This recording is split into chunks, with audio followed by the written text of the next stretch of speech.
If you're struggling to play fast, this video is directly for you. Now, why am I saying that? How am I saying that? Who am I to say that? Well, I'm Robert Monroe. I am a piano player and multi-instrumentalist and have been doing this music thing for a while. And I know the struggle all too well. I think fast playing was probably one of my biggest technical challenges that I really struggled with for a long time, and have been able to really get through that. And to my at least feelings, I play pretty fast and can play all sorts of things. I graduated with a classical degree. I played a ton of classical, played a ton of jazz. Anyway, enough of my qualifications. Let's get into what is probably making you struggle on playing fast and how can you get over it. So let's start with the negatives, the things that you're going to recognize and you're going to be like, oh, that's me. Well, the first reason that you do not be able to play fast, wow, that was a terrible grammatical sentence, is you are not giving enough of a foundation to your just general playing. Now, what do I mean by this? Have you really studied your scales? Have you really studied the practical ability of how to play your instrument?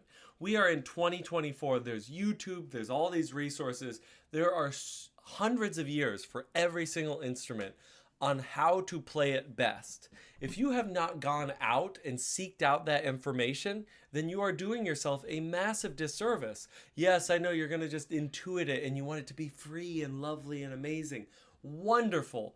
But also pick a book up, go on YouTube, look at some videos.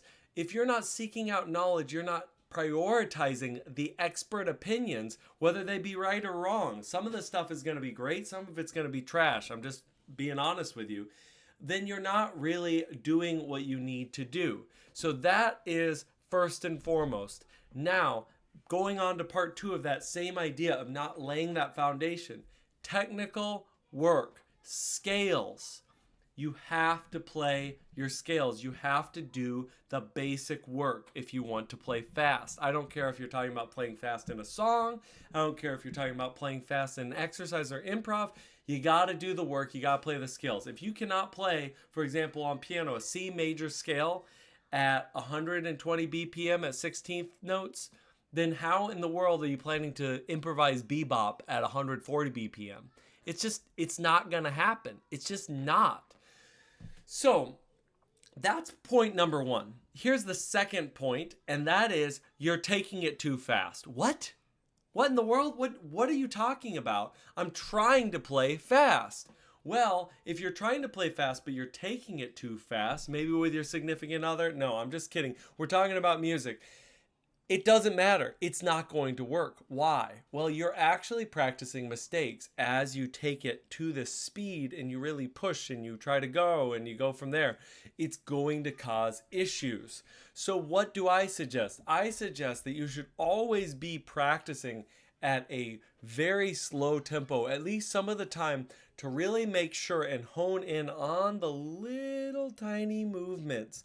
Make sure that every movement is as efficient and as relaxed and as in control as possible. Have an idea of what good technique is. That goes to point number one. And then execute it with slow practice.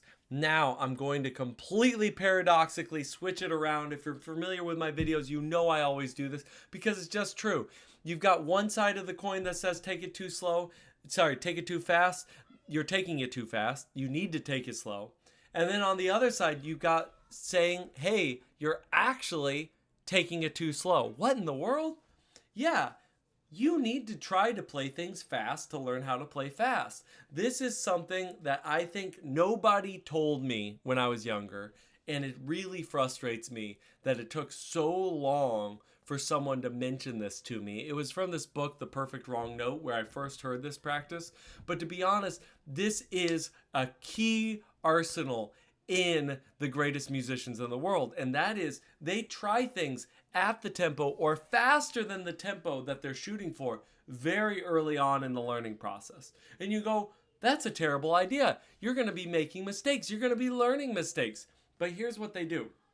They try it and they stay super relaxed and they just go for it. Low expectations, right? Just, I'm going to try it.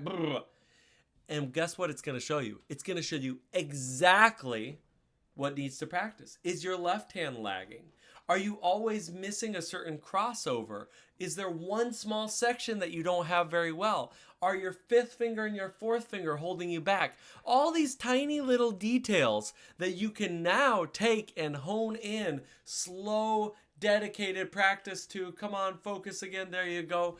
And take that in. That's cash money. That's going to save you so much time. And to be honest, it might save you infinite time, because here's the real deal. Here's the honest truth. You will never get to a certain speed by practicing slow. There, I said it. It's just true. You will never get beyond a certain speed if all you do is practice slow. That leads me to my next point, which is you're not practicing musically enough.